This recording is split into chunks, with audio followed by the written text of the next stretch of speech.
Many more X-Men than you think have also been Avengers. As a longtime and fan favorite Omega-level mutant and member of the X-Men, Storm is a force of nature. She's had many different roles: goddess, queen, leader, mentor, teacher, Thor, and even a member of the Fantastic Four, but her most notable title is X-Man. She has been on the X-Men team since 1975 and has rarely ever stopped doing that. But even with all those different titles, she still found some time to also be an Avenger. In the period between the Superhuman Civil War and Avengers vs. X-Men, Black Panther had recommended Storm to Captain America, who was looking to replenish the ranks of the Avengers team, and she played a good role in that team's fight against Norman Osborn, Hammer, and his Dark Avengers. But once the Avengers decided to try and confront the X-Men because of Hope Summers and the Phoenix Force, Storm left in disgust. But funnily enough, where Storm refused to fight her fellow X-Men, not all mutants felt the same way, and one of them was Hank McCoy Beast. As most fans of the X-Men know, Beast was one of the original mutants to ever be on the X-Men,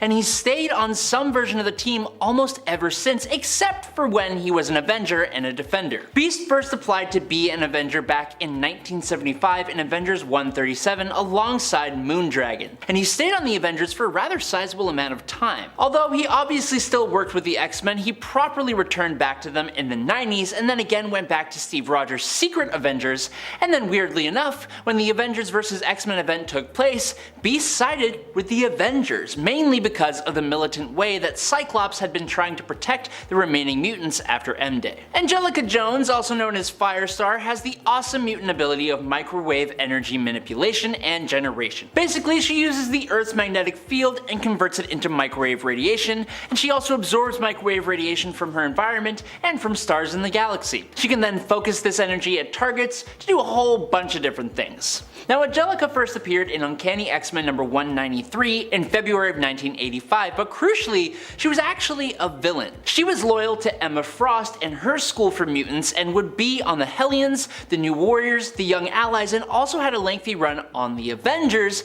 before she ever even joined the X-Men in Amazing X-Men Volume 2 number 1 in 2013. And she has been in different iterations of the X-Team since, even serving as their secret double agent with Orchis during the current Fall of X event. Shiro Yoshida, otherwise known as Sunfire, is the premier superhero of Japan in Marvel Comics. Sunfire is an incredibly powerful mutant with the power to manipulate solar radiation. He can fly, produce plasma blasts, plasma shields, and generate plasma temperatures of around 1 million degrees Fahrenheit. His powers are fairly similar to those of Johnny Storm. Now, Shiro Yoshida is fiercely patriotic, usually choosing to fight for his country over most other teams, but that being said, as a mutant, he has found himself invited to become a member of the X-Men by Professor X, and has worked with them many times, although his actual tenure on the team was pretty short-lived. However, in Uncanny Avengers number 5, following a failed mission, Shiro was invited onto the Avengers Unity Squad by Wolverine,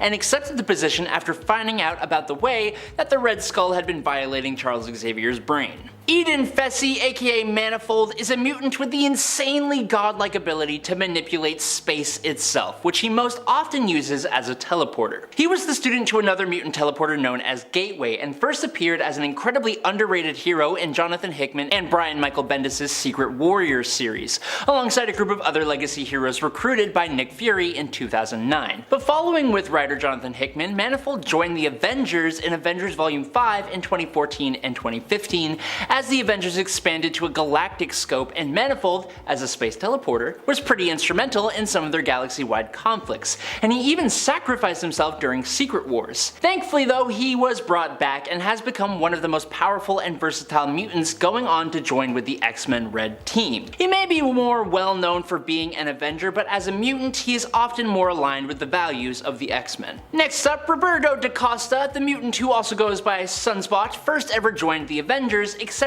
Captain America's offer alongside the mutant Cannonball. Now, Roberto stepped into the role of a comedic money man pretty smoothly and got the team out of quite a few problematic moments. It's arguable to say that he really stepped into his own as an Avenger when he brought the whole of AIM and used the organization to create his own Avengers team in New Avengers Volume 4, and then again in US Avengers. His time as an Avenger actually brought him out of C-list territory, but he really got his start as a New Mutant, with his mutant powers bringing him into the crosshairs of mutant-hating extremists. From there, he would go on to become a member of X-Force, the X-Men, the Great Ring of Morocco, and only after being an ex-hero did he ever do anything for the Avengers. Dazzler, otherwise known as Alison Blair, is a mutant pop star with the ability to transduce sound into light. She can take any source of sound other than her voice, unless it's projected back at her, as light energy, which she stores up and can use it in a bunch of really cool ways. Now, she is often overlooked when talking about powerful mutants, but Dazzler is actually pretty high up there in terms of power, and she can do a heck of a lot with her powers. Kind of like Sunfire, Dazzler does have other priorities and was somewhat resistant to joining superhero teams. She only reluctantly joined the X-Men in Uncanny X-Men number 214 in 1986, despite being sought after by a bunch of different superhuman factions for several years. As for the Avengers though, Dazzler was telepathically forced to join the team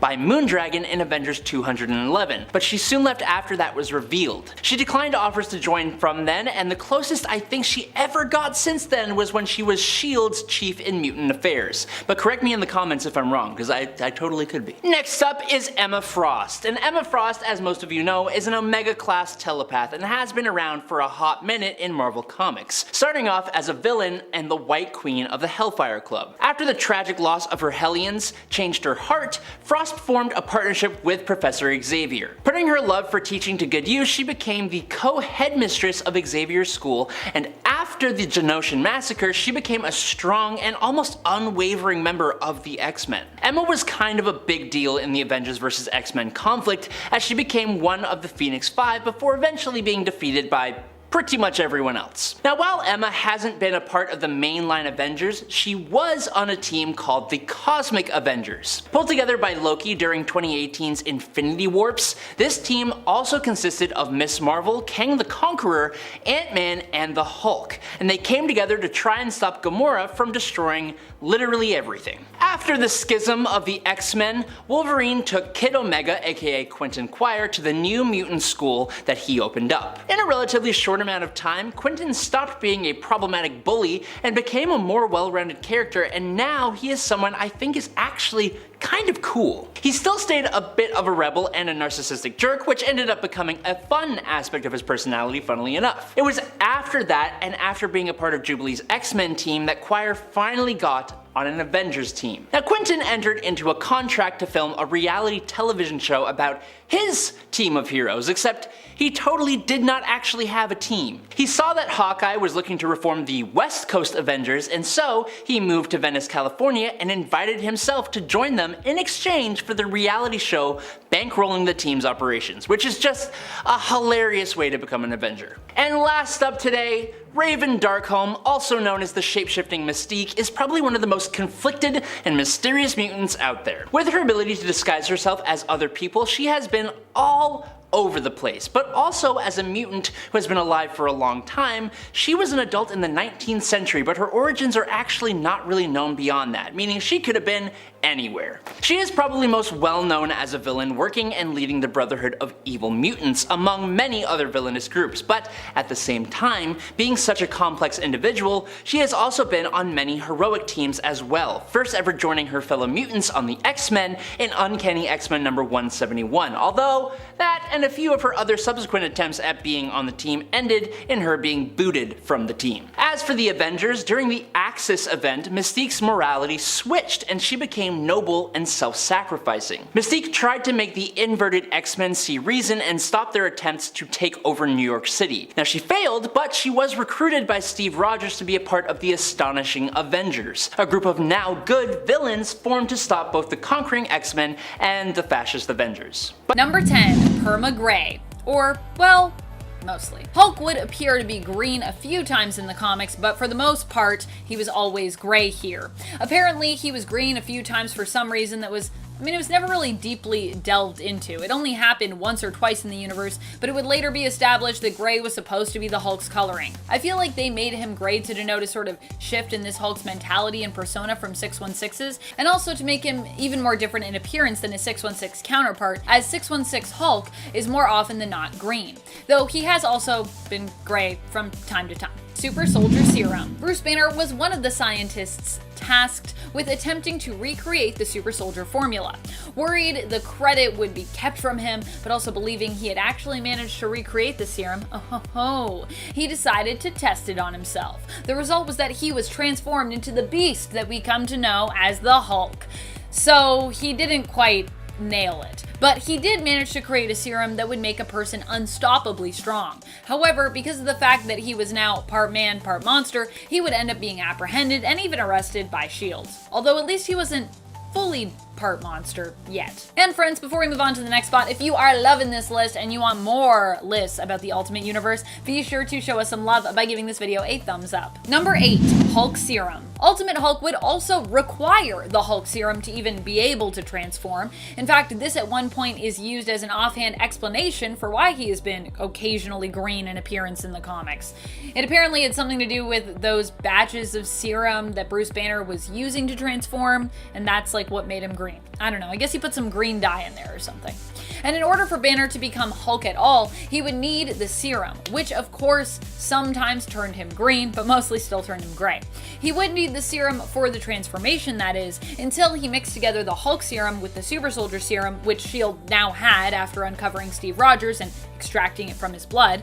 Consuming a version of those two serums blended together meant that Bruce Banner's DNA was permanently altered, meaning that he would no longer need the serum to Hulk out in the future, which was maybe not great for him. Number 7, Times Square Massacre. Bruce Banner combining the serums together would not only alter his DNA, but result in a massacre that he would be held responsible for. The Ultimates had been getting bad press lately, and Bruce saw an opportunity to help the team out as a fellow ally and scientific, though not field-oriented team member. Only S.H.I.E.L.D. knew his secret that he was both Bruce Banner and the monster known as the Hulk, so he decided to unleash the Hulk on the world to give the Ultimates a villain that they could beat. However, this ended up being a not great plan. Bruce was also jealous of Freddie Prinze Jr. at the time, who was currently out on a date with his then ex, Betty Ross, and also in his Hulk form ended up unleashing that frustration. So enacting his plan here resulted in the death of hundreds of people. Later, when his secret was leaked and the world found out who the Hulk, or should I say who Bruce really was, S.H.I.E.L.D. had no choice but to put him on trial for his crimes. He was actually found guilty and sentenced to death, which they intended to follow through with by dropping a nuclear bomb on Banner. Transforming into the Hulk, however, would prevent Banner from dying there, and both he and Hulk would thereby survive that death sentence. Number 6, Assassination Attempts. While their attempt at killing Bruce Banner failed initially, it wouldn't be the last time that S.H.I.E.L.D. would try to take out the Hulk.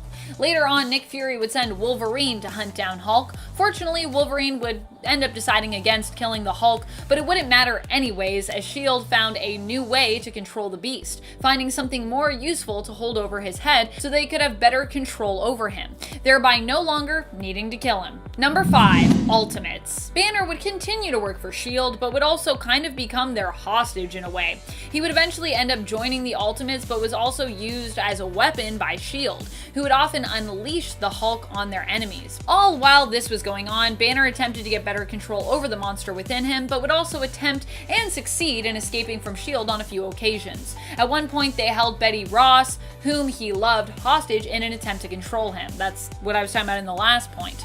Hulk was never really a willing member of the Ultimates, to be clear, but instead was made to be an ally of theirs against his will, whereas Bruce Banner was like an ally of the Ultimates initially because he was a scientist, until he had this whole Hulk thing going on. And like I said, not only was Hulk used as an unwilling ally of the Ultimates, but S.H.I.E.L.D. would also use him as a direct weapon, putting him in a pod and shooting him out like a missile in the direction of their enemies. Number 4, Adamantium. Adamantium is Hulk's weakness, except when it's not. Adamantium is one of the few materials strong and sharp enough to break Ultimate Hulk's skin, but it doesn't always succeed in hurting him. The Hulk, like in 616, can become stronger the more angry he gets, so we have seen instances in the Ultimate Universe where he was simply too mad to actually be able to get harmed with adamantium. At one point, they tried to puncture his skin with an adamantium needle, but Hulk's skin is so tough at that time because of how furious he is that he just breaks it. Number 3, killed Spider-Man's parents? Spider-Man's parents were killed by the Hulk? No, not really. But it was definitely made to seem that way in Ultimate Origins. In issue number 4, we see Bruce as the Hulk losing control and destroying his lab. This is implied to be his first transformation and taste of that loss of control. Richard Parker also happened to be working in the lab that day. His wife Mary came to pick him up with their infant son Peter in tow. I guess she couldn't get a sitter or something like that. Richard, in fact, is in the lab when it explodes and comes crashing down around him, and we see Mary get struck by a steel beam as it flies out from the explosion. It seems to be heavily implied that the two of them die here, although that completely contradicts everything that has already been established about their deaths and about Peter's childhood, which we know from Ultimate Spider-Man. And I think, oddly enough, I think this issue is Bendis, and I believe all of that is also Bendis, so I don't know what's happening here. It's like Bendis contradicting himself. Now, for this whole event to have actually happened with the Parkers, it's more likely that they were just very badly wounded in this explosion, despite the fact that it looks like they are both quite dead here. It's actually little Peter who manages to reverse the transformation, helping Hulk to calm down and turn back into Bruce here, only for him to get beaten down by Nick Fury, who is evidently none too pleased with his lead scientist. He's like, what did you do? Don't do that. Now we're going to basically hold you as our prisoner. Number 2, Dark Ultimates. While Hulk has also worked alongside the Ultimates in the past, he also has no real allegiance to the team, especially considering he was often made to join the fray against his will. So it wasn't surprising that when the Maker, aka Ultimate Reed Richards, offered the Hulk a place on his more sinister Dark Ultimates team, that the Hulk readily accepted that. Reed was hoping that the team would help him to win in a final standoff against the Ultimates. Little did any of them know that there was an even greater threat looming that was even bigger than either side could have imagined. A threat that would successfully wipe out their entire universe of Earth 1610. At least temporarily. Number 1, First Hulk. Bruce Banner might be acknowledged as the Hulk even in the Ultimate Universe, but on Earth 1610, he was not the first person to become the Hulk. The first Hulk in the Ultimate Universe was actually Tyrone Cash, aka Leonard Williams. Williams was a professor and scientist who had actually been a mentor to Bruce Banner. He had his own motives for working to create the serum that would turn him into the Hulk, and actually took it before Banner did. Cash would use his brilliant mind to avoid capture for years, and would also operate as a criminal during that time. But eventually he would be apprehended and would end up joining the Ultimate Avengers team, which in this reality is a team more comparable to DC's Suicide Squad than the Avengers of Earth 616. You can check out Tyrone Cash in Ultimate Avengers 2, which is the name of a series, not like issue 2.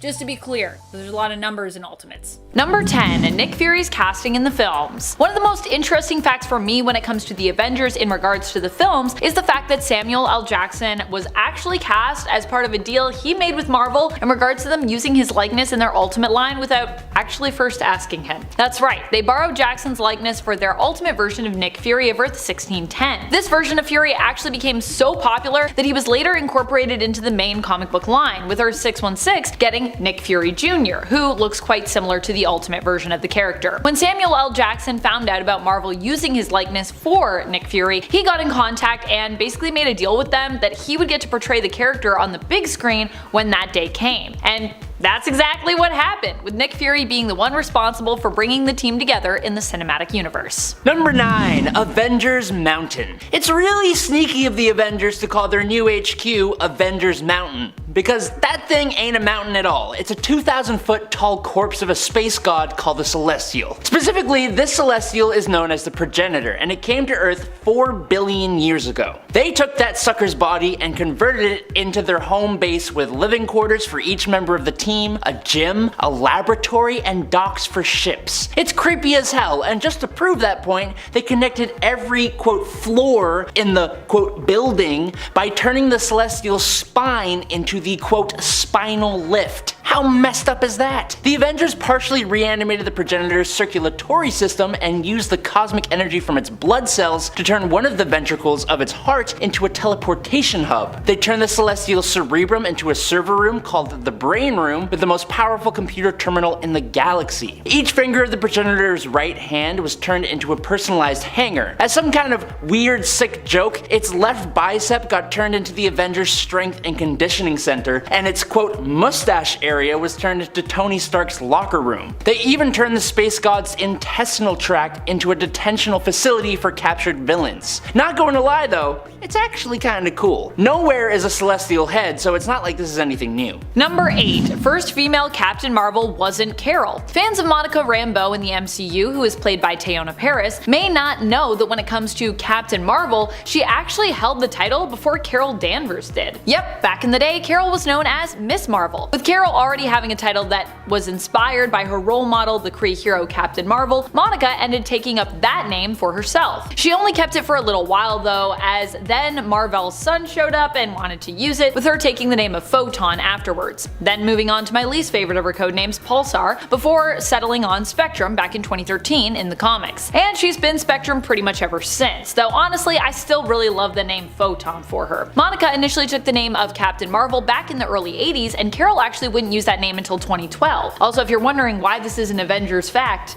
in case you didn't already know, Monica Rambeau actually is part of the Avengers in the comics. Number 7. Daredevil delay. If not for a delay in sending Daredevil #1 to the printer, the Avengers might never have existed. According to Marvel's Senior Vice President of Publishing, Tom Brevoort, when the publisher realized that the first issue of Daredevil wasn't going to be ready in time for its scheduled print run, a mild panic set in and Stan Lee proposed the idea of bringing a bunch of existing Marvel characters together to form a team similar to something like DC's Justice League of America. Since the characters are all established already, putting them into a team would get rid of the need to create complicated origin stories for the individual members, and the team could just jump right into whatever conflict the creators could come up with on short notice, which happened to be facing the trickster god Loki. The pair brainstormed for a while and came up with the Avengers, and then hastily put together the first issue and sent it off to the printer, and boom! The Avengers were born, with the Wasp coming up with their name. And then... Speaking of the Wasp, what a good lead-in. I love that. Number 6. The Wasp led the team. Speaking of the Wasp, thank you for that lead-in, Adam. That was so good. Did you plan that? I did. Oh my gosh, so good! Although Janet Van Dyne hasn't been on the front lines lately when it comes to the Avengers team, did you know that she was not only one of the founding members of that team, but even their leader for a time? It's true. Honestly, I'd kind of love it if they brought back Jan to lead the team in some capacity. I feel like she just hasn't been doing that much of late, outside, sharing a mini-series with her adopted stepdaughter, who's also now the Wasp as well, Nadia. I heard that series was actually really great, by the way. I still need to read it. However, I feel like we could definitely use a return to the time when Janet was more well known and more prominent in the comics. Janet led the team for just over 60 issues, from issue 217 to issue 278 throughout the 1980s. Following her time as a leader, she left to join the West Coast Avengers for a while, becoming a permanent member of that team for a time. Also, what is it with the 1980s right now and Marvel Comics? I feel like I'm kind of obsessed with that era. I feel like I always go through phases where I focus on specific eras. Yeah. Number 5. Blueberry? The MCU's Iron Man is known for his confidence, heroic tendencies, inventions, jokes, and just being the guy who started it all, really. But another defining characteristic of Robert Downey Jr.'s Tony Stark portrayal is how much he eats. Like, he is pretty much always eating. Some of Iron Man's most memorable moments in the MCU involve him eating food, but that wasn't planned. It ain't in the script. Tony's eating habits developed during the movies as a result of Robert Downey Jr. being hungry. Robert often brings his own food to set and hides it all so that he can eat during different scenes. This is kind of done out of necessity, as the demands of being a leading man often mean a grueling work schedule without major breaks. So instead of skipping meals or not eating all day, Downey often just eats during his scenes, which meant having Iron Man always eating in the MCU. That's why in the first Avengers movie, everyone remembers him walking around antagonizing Cap and making nice with Banner while wielding a shiny bag of blueberries, offering them to those who agree with him and denying them from those who opposed him with pretty great effectiveness. Number 4. The most fantastic members. If you've ever wondered how separate the Avengers and the Fantastic Four are kept in the comics, the answer is,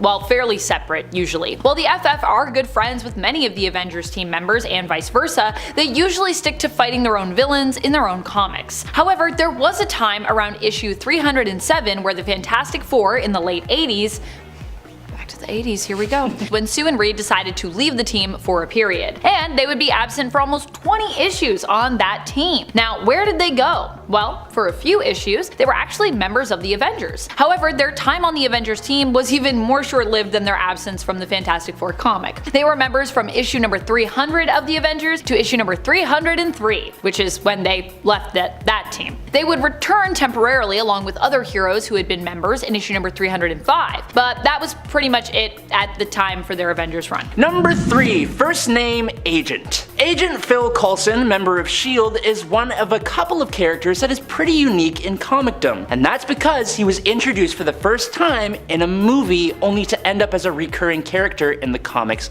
afterwards. Specifically, the very first Iron Man movie, the birth of the MCU. The only other character in the last 20 years that has made this big of an impression on the comic community is Harley Quinn, originally introduced in Batman the Animated Series. Since his appearance in the 2008 film, Agent Coulson has appeared in the Iron Man 2 webcomic titled Phil Coulson, Agent of S.H.I.E.L.D., along with a new comic titled Battle Scars in 2011, and he's gone on to appear more and more. Although he seemed to pass away in Avengers at the hands of Loki, he had actually only passed for about 8 seconds before being revived, and he went on to actually do quite a bit, particularly in Agents of S.H.I.E.L.D. In the 616 comic continuity though, he has had parts to play in Civil War 2 and Secret Empire alongside Deadpool, and then what's really crazy is that he went on to the point of no longer wanting an Avengers team, and he even sold his soul to Mephisto and warped reality to do it. But then Blade formed another group of Avengers and Coulson got trapped inside a pandemonium cube. Never expected that from Phil. Gonna be honest. Number 2, they're eternal. At the time that the Fantastic Four were briefly members of the Avengers, there were also some other folks you might recognize joining up with the team. You may or may not recognize them actually, as they aren't known for being the most popular group around, but I gotta be real with you, their latest series by Kieran Gillen was one of the best things happening in comics that I've read in the last few years. And if you've seen a certain movie that also released pretty recently within the last few years, you might know who I'm talking about here. Goodness, that comic book series, by the way, was so good, you should read it. We're talking about the Eternals. Not all of the Eternals have been members of the team, and they definitely aren't as iconic of members as the mainstays like Captain America and Iron Man, but I do enjoy the relationship the Eternals have with the Avengers, with some of them being former members. It strengthens their ally bonds, but it's also cool to think about just how much power Eternals like Cersei and Gilgamesh brought to their team during their time on it. Oh, and Star Fox, aka Eros, Thanos' brother, who is technically the first Eternal to join the Avengers, although not the first Eternal from Earth to join, rather the first Eternal from the planet Titan to join, because that's where he's from. There's Eternals everywhere. Number 1. Avengers 1 million BC. Over 1 million years ago, the early human mutant known as Firehair became the avatar of the Phoenix Force and nearly destroyed the planet. Realizing that that's pretty bad and that she wasn't the only one capable of doing that, she began assembling a team of supernatural and mystical beings to protect humanity and Earth. The eventual team was made up of the Asgardian god Odin Borsun, the demigod sorcerer Agamotto, the Black Panther of the Panther tribe, the woolly mammoth riding Ghost Rider, which is so awesome, Iron Fist Fan Fei, and a super smart caveman who wielded the Star Brand, which made him look surprisingly like the Hulk. After fighting some corrupted Celestials as well as time-traveling villains from the present like Thanos, multiple Doctor Dooms, and Mephisto, the team eventually disbanded, and it was all because Odin really does not respect women. That's pretty much how it goes. After the passing of the team's Black Panther, Odin attempted to make advances on Phoenix only to be totally rejected for his lack of respect. After she went to visit the Panther tribe, her and the rest of the Avengers were summoned to Asgard. When they showed up, Odin had called them for an unannounced surprise wedding between him and Phoenix that was taking place right that second. Understandably disgusted, Phoenix left Asgard and Earth, intending never to return. The whole thing fractured the team, and they only reunited one time to witness the birth of Thor. Number 10. Scarlet Witch's original origins. With the MCU depictions being what many folks think of when they think of Scarlet Witch, with Elizabeth Olsen's time as the character becoming iconic for so many of us, myself as a big Wanda fan included, some might be surprised to learn of the original origin given to the character and her brother Quicksilver in the comics. Initially, Scarlet Witch first appeared alongside her brother in Uncanny X-Men issue number 4. While she wasn't a member of the X-Men herself, she was still a member of a mutant team,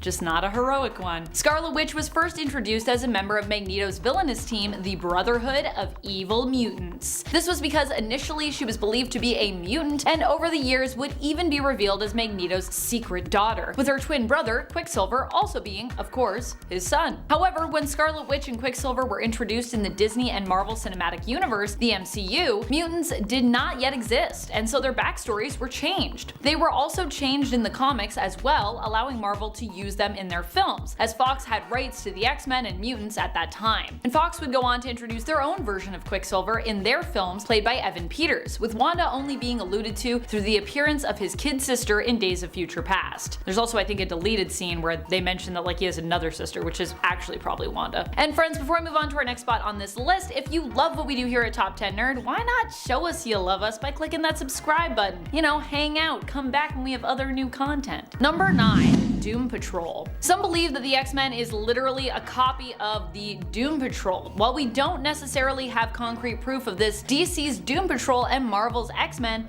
do share a lot in common, admittedly, including the time that they were both released around. Marvel's X-Men first appeared in their own series in September of 1963, whereas DC's Doom Patrol first appeared in My Greatest Adventure in issue number 80 in June 1963. June, so a few months before. Both teams had older gentlemen guiding a group of eccentric youngsters with fascinating powers. Both of those mentors were also bound to wheelchairs. For DC, it was Niall Calder, known as the Chief. For Marvel, it was Charles Xavier, aka Professor X. Some believe the fact that both were released so close together means that it would be impossible for Marvel to have copied DC, because they would have already been working on that book at the time. But at the same time, the Marvel method, known for speeding up production times, may have made this actually possible. Add in the fact that much of what Marvel made was inspired by DC's works and characters and vice versa, and there were a lot of creatives moving back and forth between the two areas, and it goes from seeming somewhat unlikely to definitely a possibility, at least. Number 8. Scarlet Witch has never joined. Surprisingly, despite being first established as a mutant and Magneto's daughter, Scarlet Witch herself has never served on the X-Men team,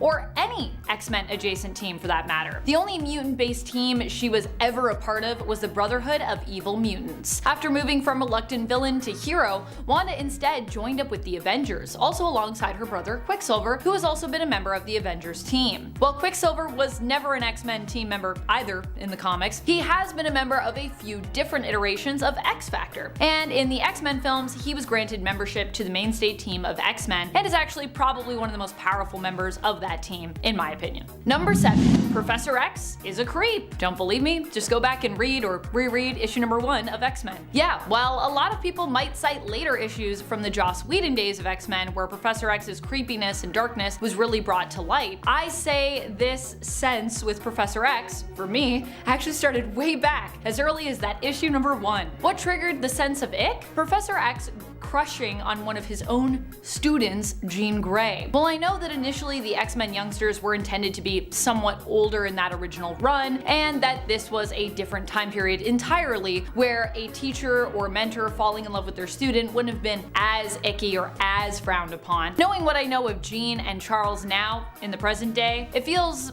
pretty creepy to me. And before you bring up the fact that Wolverine is considerably older than Jean, and they obviously get shipped together a ton, this also has a lot more to do with Professor X knowing Jean since she was an actual child, and their firmly established teacher-pupil relationship, which is not something that Jean and Wolverine have, and he also didn't literally know her when she was a kid. At least not as far as I know. Has that happened? If it has, let me know. That would also be creepy though. Number 6. X-Factor. While today X-Factor has become more well known as being a mutant detective agency, this isn't actually how they started out at all. After the original team of X-Men had shifted in the 80s and 90s, introducing us to an all-new lineup, Marvel decided they also wanted to pay homage to the original roster by bringing the team back together. The problem was, they already had a popular X-Men team that had different yet extremely popular mutants as members. So instead of changing the roster, they simply introduced a secondary one. To avoid confusion, this team would be known as X-Factor, which was basically just the original X-Men team returned, featuring Cyclops, Marvel Girl, Beast, Angel, and Iceman. It wasn't until much later that the X-Factor team would turn from simply OG X-Men to a detective agency with an entirely new roster of mutants. X-Factor initially was a government-funded team whose front was acting as mutant hunters, when in reality they would actually be tracking down new mutants, which they would then take in and train, because they themselves were mutants. But you know, shh, don't tell the government, ooh. Number 5. Miss Marvel's Secret Origins. Did you know that Miss Marvel's Kamala Khan was initially designed to be a mutant? It's true. While she has never been a member of the X-Men prior to now, she was recently killed in the comics and resurrected so she could get the origin that her creators originally intended her to have. So I'm sure when people were like, wait a minute, but isn't she supposed to be an Inhuman? She was, but that was actually, they didn't even want that to be the thing. And they also probably changed it in the comics so that her origin can match up with her MCU counterpart's origin. In case you missed it, in the Miss Marvel Disney Plus streaming series, it was suggested at the end that Kamala was likely a mutant, which is in part where her powers and abilities come from. And a lot of people were upset about that, but really that was the intention of the creators at the time, so it wasn't them changing it in the MCU, it was actually them going back to what they originally wanted for her in the comics, but then they had to make her an Inhuman. At the time of her creation in the comics, Marvel was trying to focus more on the Inhumans and promoting them as they didn't really have the rights to the X-Men. In order to maximize profits, they decided to promote the Inhumans, trying to make them as big as the X-Men were, while downplaying the X-Men team and mutants at that time. So although her creators, Sana Amnat, Stephen Wacker, G. Willow Winson, Jamie McKelvey, and Adrian Alphona wanted her to be a mutant, instead Marvel made her an Inhuman with the Terrigen Mists that were released on Earth, which activated her abilities. But not anymore. Now she's a mutant. Number 4. First X-Men script. While the first X-Men film wouldn't end up being released until 2000, did you know that there was a film in the works since as early as the 1980s? And guess who wrote the script? None other than comic book legends Jerry Conway and Roy Thomas. Supposedly, the film would have seen some of the most famous mutants of the day take on an evil organization known as Proteus. The X-Men team would have been led by Professor X before the incident that resulted in him losing the use of his legs. It also would have featured Cyclops, Wolverine, Storm, Kitty Pryde, Nightcrawler, and Colossus on the team. Interesting. Kinda wanna read that script. Number 3. The First Mutants. Do you know who the first real mutants are? Now, we're not talking about Namor the Submariner, first mutant to appear in Marvel Comics. Instead, we're going back in Marvel continuity history about 2 billion years ago into the past to the ancient mutant civilization of Threshold. In the beginning of the second volume of Marauders, we actually find out that the mutants of Threshold, known as the Enriched, were the first mutants. Even more intriguing, one of the lone survivors of the civilization was Okara, who would go on to become the ancient sentient mutant island known throughout mutant history. Number 2. Living Island. The island that the mutants currently live on, in fact, is Okara, or rather, a part of Okara. Okara actually split in twain later on to become 2 separate entities, Krakoa and Arakko. Krakoa ended up on Earth, while Arakko for a long while was confined to Otherworld, overrun by the demons of Amenth, while the mutants of Arakko tried to basically defend their land. That's right, it's not just an island in itself, but it's also literally a mutant. Well, a sentient mutant island, I guess. When establishing Krakoa, Professor X and Magneto recruited the help of Cypher, who was able to scout ahead to use his powers to communicate with Krakoa and see if they could come to some agreement in regards to the island becoming the home for the mutant nation that they were seeking to establish. Now, the talks were successful and the mutant nation of Krakoa was born, which is how we have it today. Number 1. Kevin Feige's secret cameo. Well, Kevin Feige might be best known now as the head of Marvel Studios. This wasn't always his role when it came to Marvel Productions. Back when the X-Men films were really all we had for Marvel movies, before the days of the MCU, go back in time with me, Kevin Feige was actually an associate producer on X-Men. He even agreed to make a cameo in the film, so long as he was completely covered up. He didn't want anyone to know it was him. Because of this, he might be kinda hard to spot, but Feige described his background role as a Weapon X tech guy pulling Wolverine's claws out of the oven. So if you look out for that guy, you might just see him. I mean, you won't see him because he'll be completely covered, but that's him.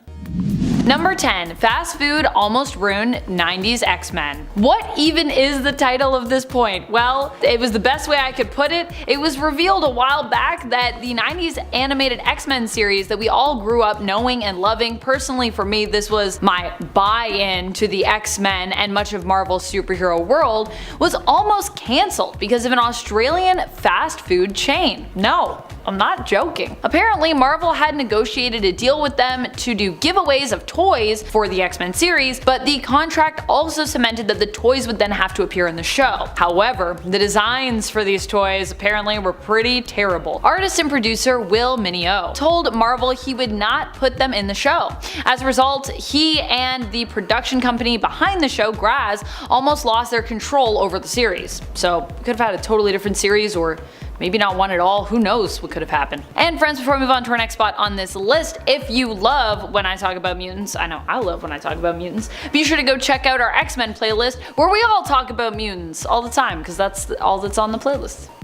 Number 9. Beast wasn't always blue. Beast might be iconic because of his appearance in the film adaptations, but did you know that him being a blue beast isn't even his main mutation in the comics? And that he didn't always look like this in terms of his X-Men comic book origin. In the prequel films, the serum Nicholas Hoult as Hank takes is intended to be a cure for physical mutations, but this also ends up backfiring when the cure actually kind of intensifies his mutation, making it a lot worse. And because he used some of Mystique's blood, it turns him into a beast with blue fur, because Mystique is blue. You see? In the comics though, Beast's initial mutation is that he just has big hands, big feet, and he's super dexterous and nimble. Kinda similar to what they did in the movies, but a little bit different. Basically, he's kinda like a monkey. Then as a scientist, he isolates the hormone that causes mutation, which he is then forced to take himself to protect the formula from those who basically want to steal it. This causes him to become a gray or black furred beast, which would later be changed to blue just because of how blacks were basically colored back then. It caused confusion, and then we got Blue Beast. Hank misses his window to use the antidote for this serum though, and then is unable to revert this secondary mutation, with it becoming permanent instead.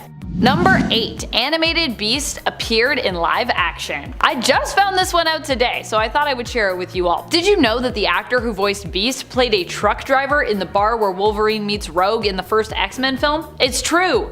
George Buza is the voice of Beast in the animated series, and he appears in this iconic scene. Also friends, I need to go back and watch the X-Men films. What is happening with this bar and the lighting in this scene? Why does it give me abandoned warehouse vibes? Was that intentional? Was that just how films were in the early 2000s and late 90s? I guess kind of, actually, stylistically. Number 7. Not very popular. While we typically celebrate the X-Men as one of the most popular hero groups of all time, I even said it in my intro, not everyone is actually a fan of them. In fact, in the comics, many people don't even like them. Despite being a superhero team, they have dealt with persecution from day one and still do even today, even in 2023. Even other heroes who they might call allies or friends at times have seemingly been absent when the mutants were being hunted or persecuted by others just for existing. So while here, in our reality, the X-Men are, the best, just know that in the comics, there are many on Earth who actually consider them more of a nuisance than J. Jonah Jameson considers Spider-Man a menace. That being said, JJ himself is actually oddly a supporter of mutants. He's a big supporter of just like civil rights in general. So while he might hate Spider-Man and many others on Earth are critical, jealous, or even just hate mutants, JJ himself actually fights for their rights, even at the risk of making himself and the Daily Bugle a target of the many mutant hate groups out there. And trust me, there's a lot.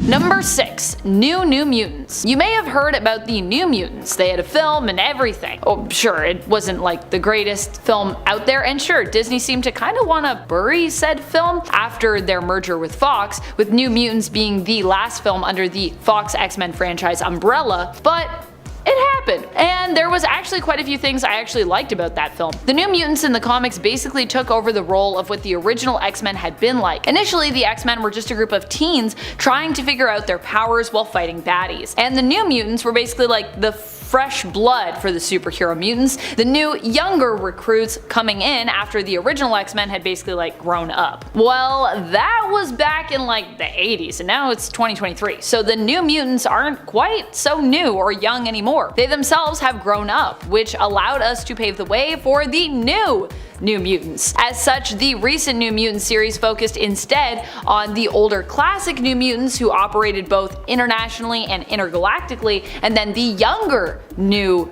Mutants who basically stayed based on Krakoa. So now we actually have a new group of New Mutants, but we also have the old New Mutants as well. Are you confused yet? Number 5. The New Marauders. I love this team. Hands down one of my favorite new teams we've gotten, and my favorite mutant team ever, maybe? I mean, I love the X-Men. They are classic, but this spin-off team is just honestly something else. Also, what a powerful team, especially that initial roster. Led by the formerly known Kitty Pryde, who now prefers to simply go by Kate, the New Marauders team is one that instead of harming other mutants, focuses on saving them. That's right, they took the name and they they reclaimed it for good. The Marauders were actually once Mr. Sinister's band of goons who did his bidding and were involved in the mutant massacre, but instead, here they are, led by Kate Pryde, initially sailing around the world to rescue mutants being held prisoner by their own nations so they can safely bring them home to Krakoa, and now they've actually gone intergalactic, sailing through space and fighting aliens to do basically just that.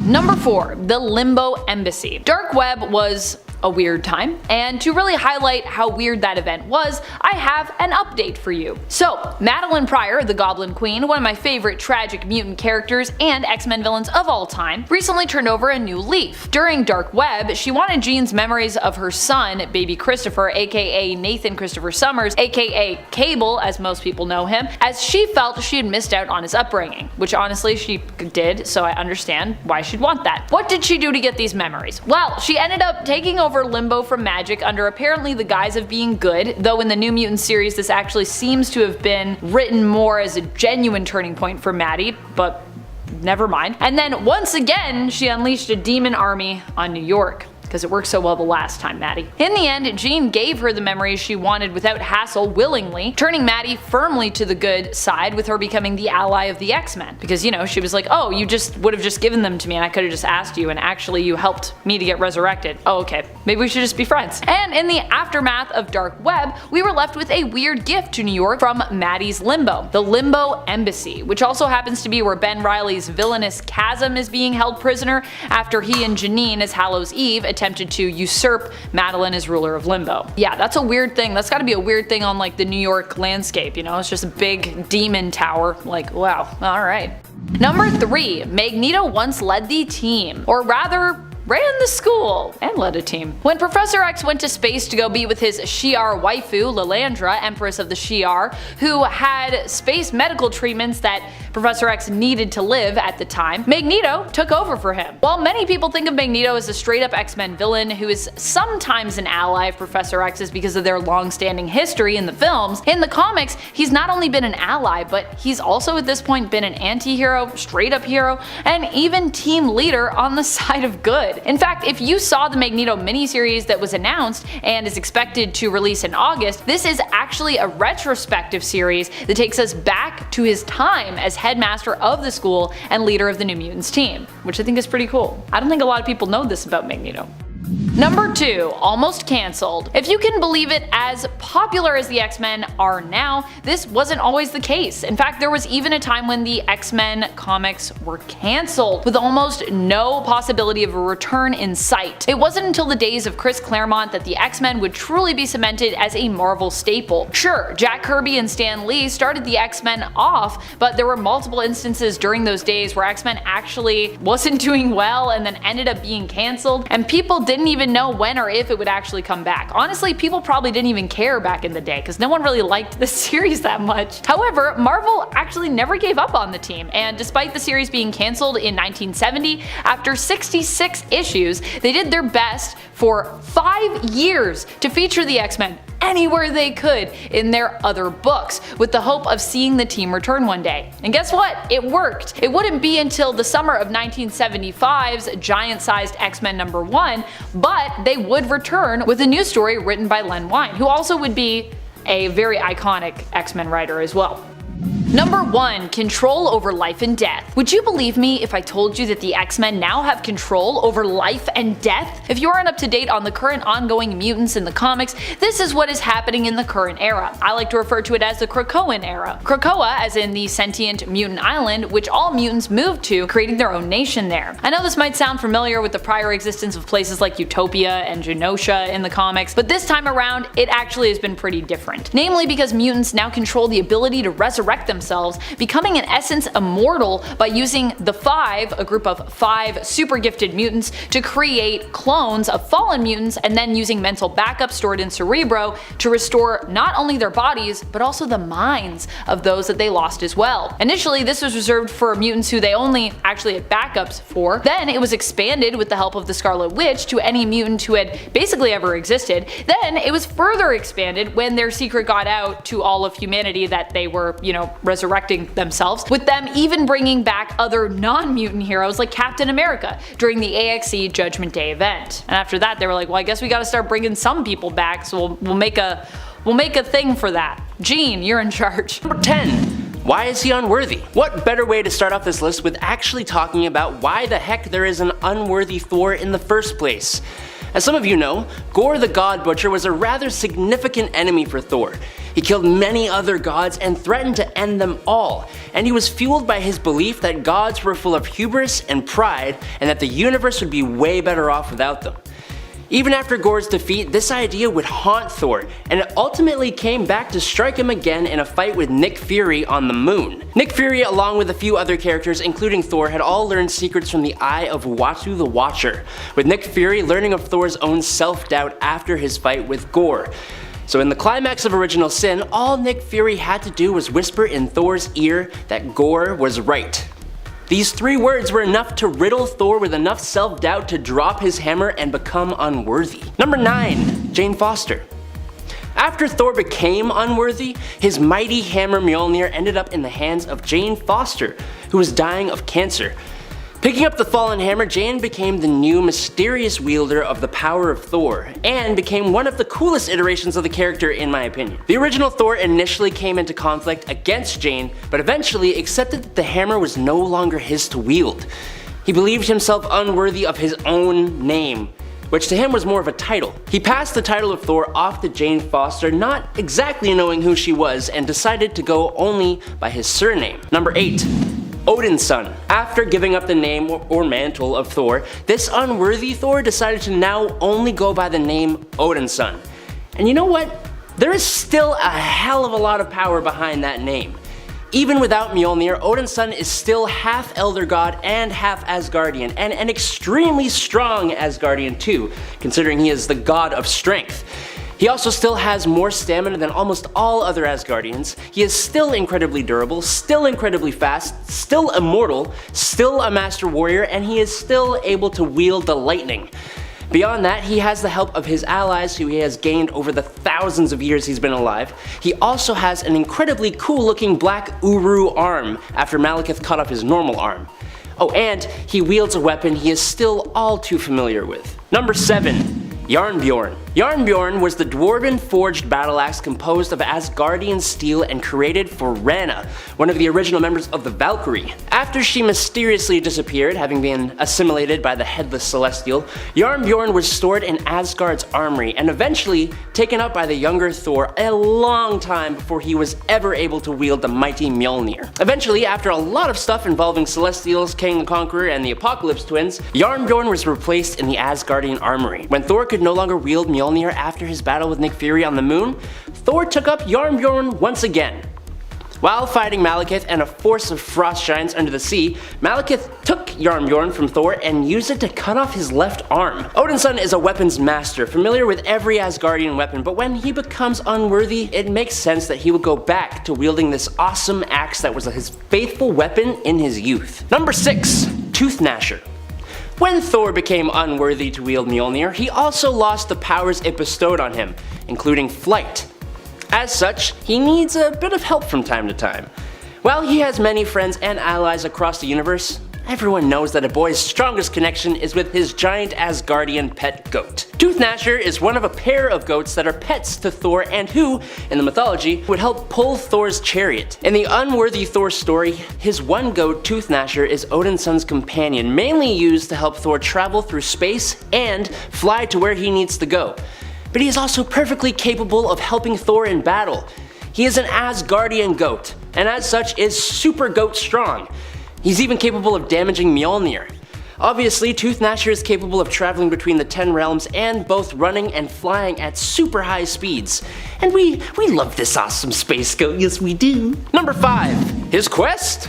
In the unworthy Thor story that was Odin's son's main solo Marvel run, we learn that the Hammer of Ultimate Thor had survived the incursions and traveled through universes to eventually land in the 616 Reality's Asgard realm, which is currently in ruins. Odin's son learns that the whole ruined realm of Asgard has been taken by an Elder of the Universe, the Collector, who is trying to wield the hammer for himself, but he is unworthy. obviously. Odin's son travels to the Collector's ship and battles furiously against the Collector and some of Thanos' Black Order, mainly Proxima Midnight and Black Swan, and a mysterious third character. While Odin's son is worthy of this ultimate hammer, this is not his hammer. And after using lightning to defeat the villainous forces, he decides to bring Asgard back where it belongs and leaves the ultimate Thor's hammer here, where a certain somebody wields it to become War Thor. Number 4. Beta Ray Bill. Almost as if the unworthy Thor story is a greatest hits, a lot of the best and favorite Thor characters show up here. One that everybody loves to see is the last existing Corbinite and wielder of Stormbreaker, Odin's son's worthy brother, Beta Ray Bill. Beta Ray Bill first showed up way back in Thor number 333 in August of 1983, and he was the first character to ever be worthy of wielding the Hammer of Mjolnir, as far as I'm aware. Bill meets up with Odin's son when he discovers that Asgard is no longer where it should be and has been taken by the Collector, and he fights alongside Odin's son to both help return Asgard and to help Thor wield his new hammer. Beta Ray Bill is an amazing character. He is crazy powerful, and while not native to Asgard, he is loyal to both Odin and Thor, even offering up Stormbreaker to Odin's son when he realized he had become unworthy. A better friend you'll be hard pressed to find. Number 3. Mangog. Sometime after the events of Unworthy Thor and after Jane Foster Thor had been challenged by the Shi'ar gods, the Mangog, one of the most powerful entities in all of Marvel Comics, was released and resurfaced, attacking War Thor when he reclaimed the Ultimate Universe Mjolnir. When Asgardia's Watcher, Heimdall, lowered his head for a moment, Mangog attacked with blinding speed and fury. All the defenders of Asgardia tried their best to defend their home. Odin's son stood by his father's side, but they failed to stop this creature. Odin's son assisted Jane Foster Thor in fighting the monster while his people evacuated Asgardia. In order to put an end to the Mangog, Jane fastened it to Mjolnir with an unbreakable chain and hurled them into the sun. Since his action resulted in Mjolnir's destruction, Jane returned to her human form and passed away due to her cancer. Number 2. Thor again?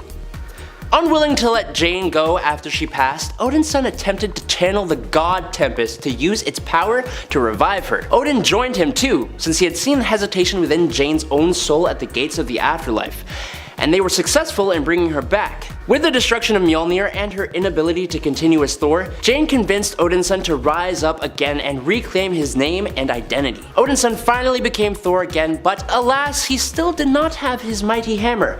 Not that he needs it to be the amazing character we all know he is, but still. Number 1. Worthy again. In order to find a way to overcome the returned Malekith, Thor nailed himself to Yggdrasil, the world tree, which had taken root in the sun. Because that makes sense.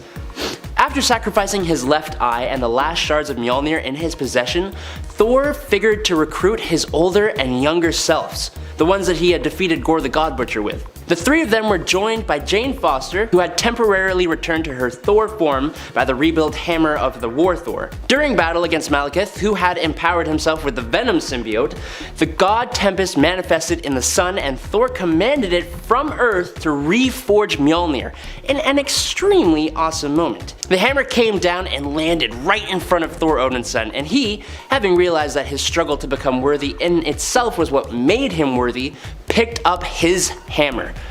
Thor used Mjolnir to deliver the final blow that defeated Malekith. After this awesome heroic act, Odin stepped down as Asgardia's Allfather and appointed Thor as the new Allfather of Asgardia.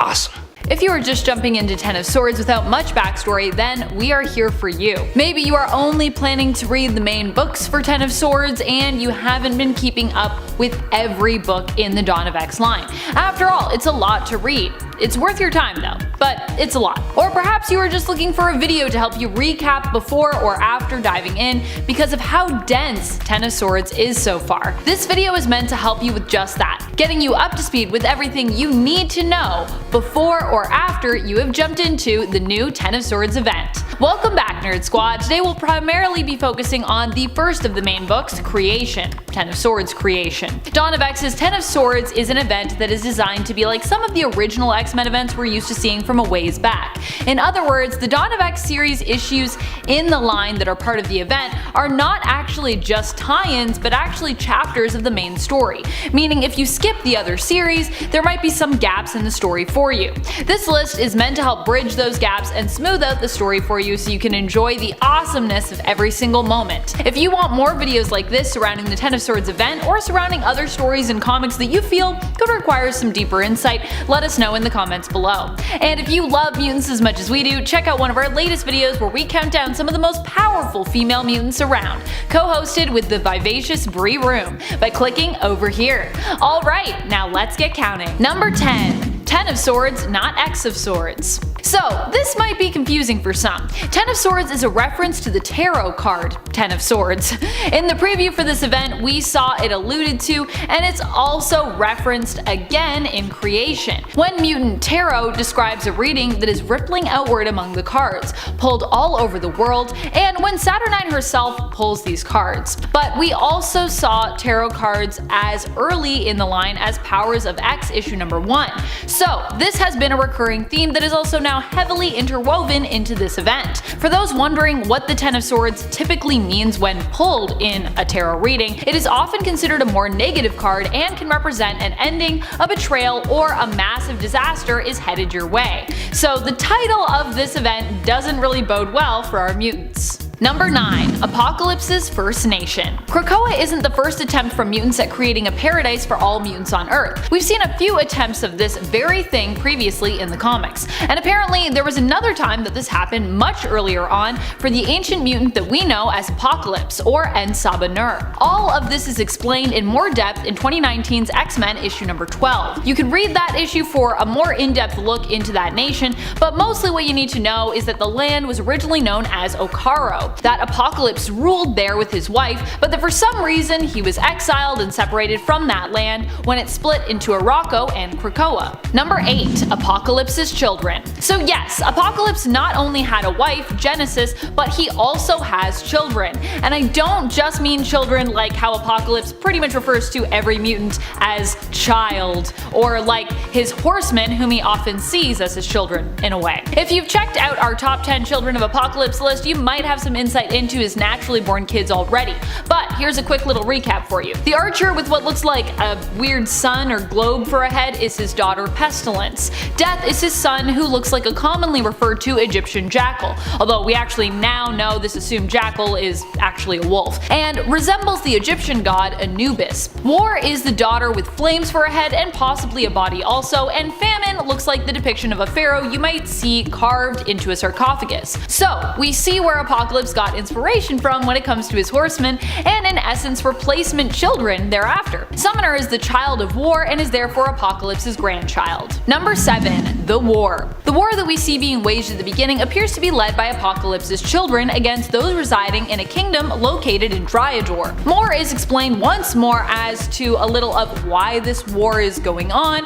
and where it came from in X-Men issue 12. That issue is a really good read if you want to really understand more of Apocalypse's backstory when it comes to Okaro, the war, Arakko, and Krakoa, as well as his family. To summarize though, this war started a long time ago. A darkness fell on the first mutant nation. After Apocalypse was separated from his family, the darkness seemed to consume the mutants, turning them insane. A demon horde descended, and while they managed to retreat and hold their borders, much of the land outside their towers was lost, and then eventually not even their towers could withstand the growing threat. More and more mutants also joined up with that sort of evil darkness. Number 6. Otherworld. So, why are we in Dryador? What is Dryador? Where is Dryador? Well, Dryador is part of Otherworld. Dryador Rift is one of the areas within Otherworld. For those unfamiliar with Excalibur and Otherworld in general, it is located in another dimension and is a flat, land, like something out of a storybook. Otherworld basically exists within a pocket dimension, next door to Earth. It connects both areas that exist within the main continuity of Earth 616 and even outside of that reality, other realities that exist within the multiverse. It is often said to resemble a medieval fantasy version of the British Isles, though it has been known to shift in appearance, and you can only get to Otherworld via specific portals, many of which are stationed in the British Isles, housed in sites of ancient power, such as Stonehenge. Number 5. Not Emma Frost. Let's talk for a moment about Saturnine. Opal Luna Saturnine is the woman you see in the comics, dressed up all in white with a jewel that sits just below her hips on her dress. She wears a glorious cape with a bit of fur on the side and looks almost identical to Emma Frost. But Saturnine, despite wearing white and being drawn quite similarly, is not Emma Frost, just to clarify for you. I still like to read her voice with a formal British accent, which actually would be appropriate for Saturnine. However, Saturnine is also otherworldly. She is the Omniversal Magistrix, also known as the White Witch, and is literally stationed at the Starlight Citadel in Otherworld. If you want to learn more about the realm of Otherworld, I would recommend reading up on some of the Excalibur series, which dives more into that mystical and fantasy land. Number 4. The Trouble with the External Gate. So, we know about Otherworld, we know about Dryador, we know about the Starlight Citadel. We don't know though about how exactly Krakoa connects to all of this. Well, Summoner basically implored their grandfather Apocalypse to help the people he has since abandoned, the original people of Okaro and now Arako. And thus Apocalypse set out to build his own gate, which would allow him to return once more to his former home and his family. How did he do this? He built what is referred to as an external gate in Krakoa, constructed on the bones of immortal mutants. Fueled by that power, the gate creates a portal between Krakoa and Otherworld. Number 3. A convenient map. But if we want to get to the remains of Arako, as part of the island has obviously made its way home to Krakoa, why open a gate to the Otherworld? Good question. Well, fortunately in creation we get one of Jonathan Hickman's famous charts and maps. The chart is actually more like a table of contents this time around, for the map listing all the places on it. The map gives us numbers corresponding to the table of contents, so we might better understand everything's position. Basically it goes Krakoa, Otherworld, then Arako. Meaning we need to move through Otherworld to get to Arako, and also helping to explain why exactly Apocalypse had such interest in Otherworld and its portals, and why he was really involved in the Excalibur series in the first place. Number 2. Swords. So, how do swords come into all of this? Because you know, the event is called 10 of Swords. Well, I don't want to spoil anything major, but it's determined at the end of this that a battle needs to be fought, and Saturnine, being an influential and powerful figure, decides how the winner will be chosen. And basically a huge trial by combat involving, you guessed it, powerful swords. She doesn't actually want to choose the winner herself, though she does help out the mutants by giving them a tip as to something they'll need in order to win. A large and epic sword of their own, revealing to Rachel Summers and her brother Cable what they'll need to find in order to stand a chance of winning. And fortunately, their dad, Scott Summers, knows just where to find it. Number 1. The Climax. Right now, we appear to be at a major point of climax in our story thus far. Everything in Dawn of X has basically been building to this moment, which means that honestly, 10 of Swords ties into just about everything Dawn of X, with roots that can carry you all the way back to the beginning of this line, starting with House and Powers of X. Something important to understand is how gratifying this actually makes the event when you've read everything. Now, I'm not saying you actually need to do that, you don't need to read everything to appreciate this, but I am saying that you need to understand that even if you haven't read it all, little parts from every story have been building to this event, which is awesome. Understanding that really helps you to appreciate the intricacies and will also hopefully get you excited about something maybe you missed, perhaps incentivizing you to go back and read a series you considered at the time but you ultimately passed on. Of those, I would actually recommend the giant size X-Men's, Excalibur, and the X-Men series itself, perhaps even Cable, which is both delightful and greatly relevant, oddly enough, by the end of it.